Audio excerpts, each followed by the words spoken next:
मुअज़्ज़िज़ अज़ाज़ाए कराम और मेरे अजीज साथियों, अस्सलाम वालेकुम। आज मैं आपको यौम जमहूरिया के उन्वान पर एक तकरीर करने वाला हूँ। सदियों साल हमारा मुल्क गुलामी की जंजीरों में जकड़ा रहा और लाखों लोगों ने अपनी जान और माल की कुर्बानी देने के बाद 15 अगस्त सन 1947 को हमारा भारत देश आजाद हुआ। उसके बाद हमें कानून बनाने की जरूरत पेश आई। फिर कानून बनाने के लिए 299 अफराद पर मुश्तमिल एक कमेटी तश्कील दी गई। इस दस्तूर साज मजलिस के सदर डॉक्टर राजेंद्र प्रसाद को बनाया गया। कानून बनाने में डॉक्टर भीमराव अम्बेडकर पेश रहे।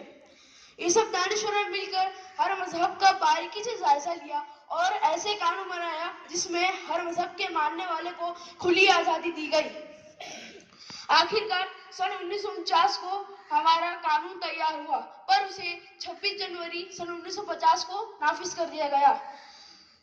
सारी दुनिया में बस भारत देश हमारा एक ऐसा मुल्क है जहां पर हर मजहब के मानने वाले एक साथ मिलजुल कर रहते हैं। I am so lucky. I am born in India. I am proud of my India. इसके साथ मैं आपको एक बात बताना चाहूंगा। रिस्पेक्ट ऑफ फ्लैग, यानी झंडे की इज्जत करो, क्योंकि उस झंडे में लाखों करोड़ों हिंदुस्तानिया नौजवानों की जान गई है। वो कहीं भी अगर पड़ा हुआ तो ऐसा रख के नहीं जाना, उसको कहीं रख देना। जय हिंद, जय महाराष्ट्र। धन्यवाद।